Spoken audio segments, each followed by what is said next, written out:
Ada yang nggak tahu, ini Pak Ismail beliau saat ini masih biasanya belajar ya, masih ikut belajar sama beberapa empu ya. Itu butuh waktu berapa lama Pak kalau ngabdi seperti itu yang bisa membuat keris sendiri? Yang jelas bertahun-tahun Mas. Kalau awalnya sudah punya keahlian pandai besi tentu lebih cepat ya. Kalau saya pribadi kan belum kan, memang dari nol kan. Ya memang harus paling enggak belajar pandai besi dulu. Terus baru belajar yang lebih rumit.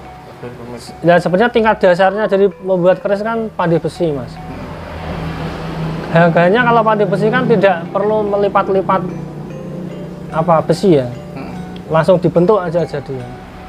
Tapi tekniknya kan sama, dipukul, dipanasi, hanya perlakuan panas yang beda ya.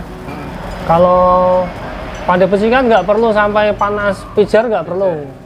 Tapi kalau keris harus, karena kan menyatukan beberapa material kan.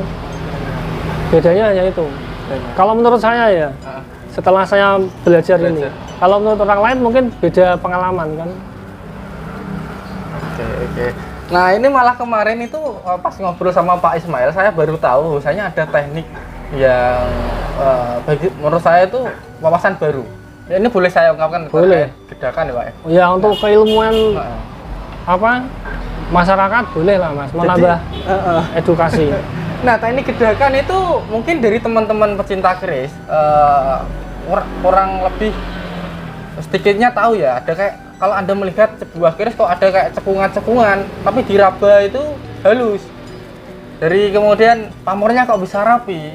Usut punya usut itu adalah satu teknik yang terbilang teknik tingkat tinggi ya biasanya ya Pak. Teknik gedakan itu ya. Karena pada dasarnya empu yang benar-benar sudah pernah membuat banyak karya yang bisa melakukan suatu teknik yang begitu jeli dengan berbagai macam media bentuk, ada yang bentuk lingkaran, ada yang di custom begitu ya Pak ya? Bisa. Contoh seperti ini ya. Nah ini kan dilihat bergelombang Mas, tapi diraba rata dia. Karena itu kan efek gedakannya. Ini kan gedakannya melintang-melintang kan. Ya ini jelas ya. Setelah gedakan baru nanti diratakan. Ini ada contoh gedakan tapi yang gedakan biasa Mas, belum secanggih ini. Coba biasa itu. Nah itu hanya pukulan. Kalau kita palu konde dibalik, palu kan yang atasnya lonjong ya bawah flat. Ya ini yang lonjongnya kita pukul aja asal-asalan. Nah ini bentuk kayak gitu. Ini 16 lipatan Mas itu.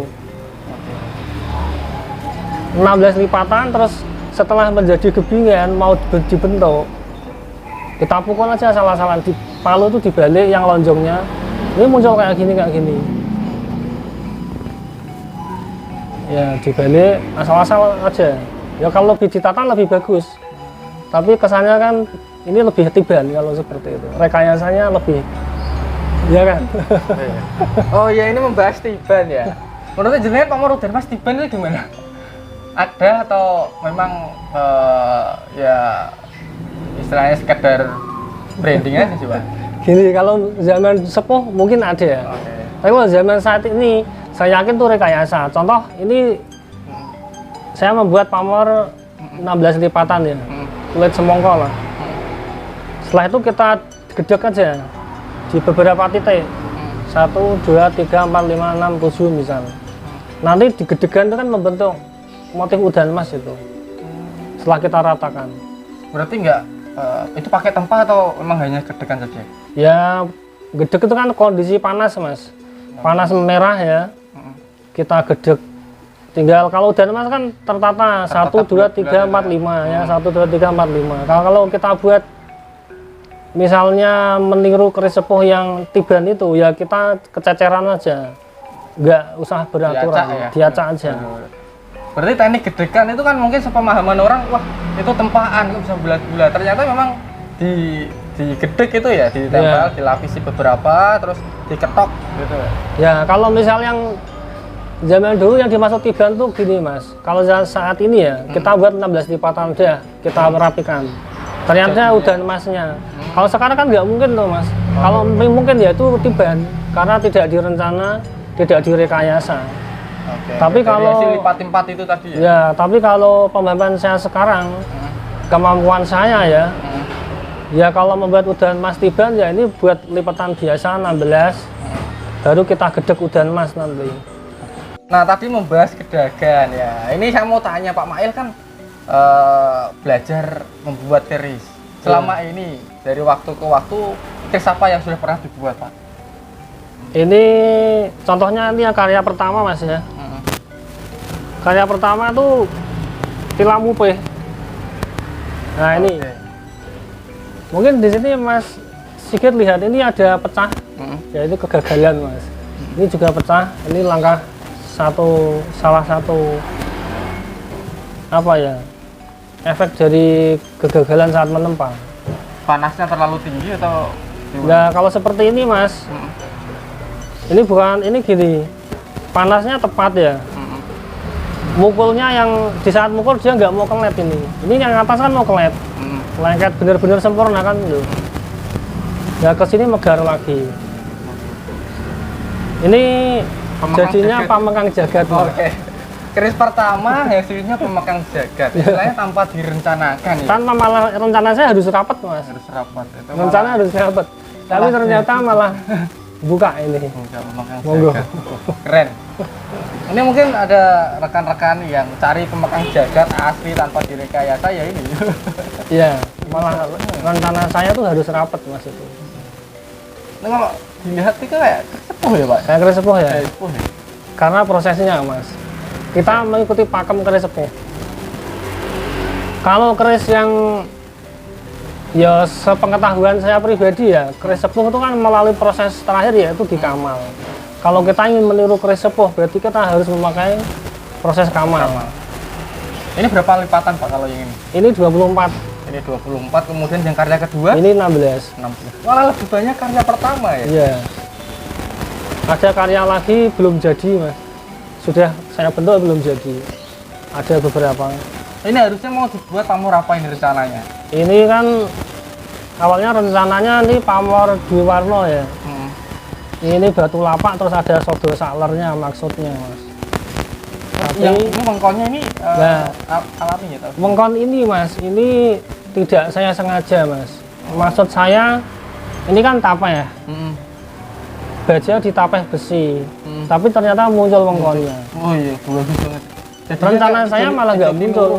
Ya, rencana kalau kita membuat mengkon kan disengaja Mas ya. Ini seloro atau baja kita kasih pamor nikel, baru kita tapeh. Itu nanti jadi wengkon.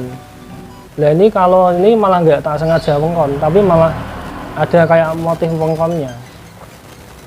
Ini di mahar atau enggak Pak? Ini, Iya. ini Karya gimana pertama ya? dan karya keduanya ini. Ini tentu kalau Ya kalau ada yang minat, Oke, cocok ini boleh. istimewa. Karya pertama itu Ini terbilang ya sejarah ini. Sejarah ya. Sejarah. Oke. Berapa Pak kalau di mahar ini? Masa diumumkan di sini? Ini apa-apa. Apa-apa. Kalau misalnya ada yang mau mahar atau Berapa Mas? Wajarnya berapa ya? Masih bingung ini saya. ya bukan wajarnya karena ini kan keris pertama ya, Ya. biasanya tuh keris panimbal ya, nimbali keris yang lain atau awal muasal dari keris yang lain. Tentu maharnya dari sang empu ya, bukan saya. Oh gitu. Wah bingung Mas ya kalau ditanya mahar ini. Ini saya rasa ini lebih dari 15 kalau ini sih. Ya layak lah segitulah. Sandangannya seperti ini, kayu nogosari. Kayu Nogosari. Keren. Soalnya ini ada pamor pemekang jagat yang seperti bilang tiban, mungkin bisa lebih dari itu Pak. Ya nantilah kalau ada saudara yang merasa ingin membantu meningkatkan dari segi eksistensi seorang empu atau pandai besi pusaka ya, Anda nanti bisa langsung japri kepada Pak Mail. Facebooknya apa Pak? Facebooknya Ismail. Ismail. Ya. IG kalau ada lupa. Lupa, nanti bisa lah. Oke, jadi nanti ya, kalau ada teman-teman yang ingin mewarangi, membuat sandangannya atau biasanya Pak kalau tadi kayak saya tadi apa Pak? Itu nyagrek. Nyagrek ya. atau pesan keris ya bisa nanti hubungi sama beliau.